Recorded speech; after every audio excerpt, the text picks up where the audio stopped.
Hello बच्चों, let's see this question.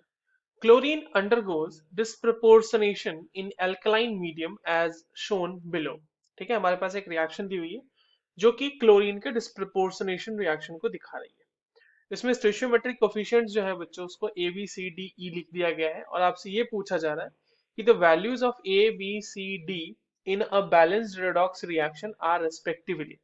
ठीक है, तो ऑप्शन के तौर पे हमारे पास जो है कॉम्बिनेशन अलग अलग दिए हुए हैं. चलिए इस क्वेश्चन को सॉल्व करते हैं और सबसे पहले तो ये देखते हैं कि इस क्वेश्चन को सॉल्व करने के लिए हमारे पास कौन से की कॉन्सेप्ट की जानकारी होनी चाहिए. तो देखो ये जो सवाल है ये बेसिकली हमारे पास बैलेंसिंग ऑफ रिडॉक्स रिएक्शन का सवाल है ना. हमें ये पता होना चाहिए कि रिडॉक्स रिएक्शन की बैलेंसिंग हम लिखते कैसे. देखो हमारे पास जो रिएक्शन दी हुई है बच्चों वो एक डिस्प्रपोर्शनेशन रिएक्शन दी हुई है. अगर आप डिस्प्रपोर्शनेशन रिएक्शन यहाँ पे क्लोरीन को लिखो तो यहाँ पे देखो Cl2 is getting converted into Cl minus plus ClO minus. ClO minus में अगर ऑक्सीडेशन स्टेट देखा जाए क्लोरीन का तो X मान लेते हैं. अगर मान लीजिए यहाँ पे X मान लीजिए, ऑक्सीजन का आता है -2 क्योंकि एक ही ऑक्सीजन है और ओवरऑल पूरे कंपाउंड के ऊपर चार्ज है -1. तो x इज इक्वल्स टू हो जाएगा यहाँ पे +1, यानी कि क्लोरीन यहाँ पे +1 ऑक्सीडेशन स्टेट में है.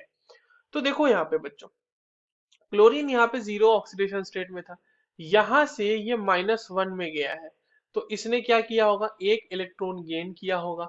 और क्लोरीन 0 से +1 में गया है तो इसने क्या किया होगा, एक इलेक्ट्रॉन लूज किया होगा. यानी कि क्लोरीन में जितने इलेक्ट्रॉन, एक इलेक्ट्रॉन लूज हुआ एक साइड पे इलेक्ट्रॉन गेन हुआ, तो ये तो बिल्कुल बराबर ही हो गया. ठीक है, इसको बैलेंस करने की तो हमें जरूरत ही नहीं है. ठीक है, अब बैलेंस क्या करना है इसमें, ऑक्सीजन को. अब देखते हैं कि ऑक्सीजन बैलेंस कैसे हो सकता है. ठीक है, नाउ अब आप ये देखिए यहाँ पे कि Cl2 है, ये हो गया. ठीक है, साथ में लगा हुआ है OH माइनस एक्वस. ये Cl2 जो था वो आपको गैसेस फॉर्म में था, ये ClO माइनस ही हो जाएगा क्योंकि हमने देखा कि बैलेंसिंग तो इसकी अच्छे से हो रखी है. प्लस Cl माइनस ये हो गया प्लस H2O.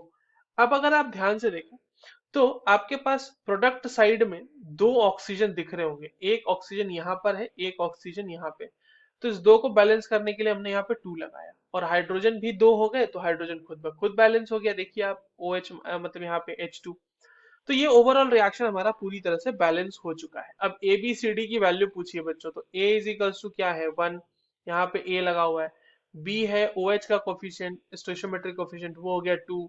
सी है ClO माइनस का कोफिशिएंट, वो भी हो गया 1. और डी है आपका Cl माइनस का कोफिशिएंट, वो भी हो गया 1. तो जो कॉम्बिनेशन होगा ए बी सी डी का वो है 1 2 1 1. और ये कहाँ दिया हुआ है, ये दिया हुआ है हमारे पास ऑप्शन बी में. So that is our correct answer. I hope you understood this well. All the very best.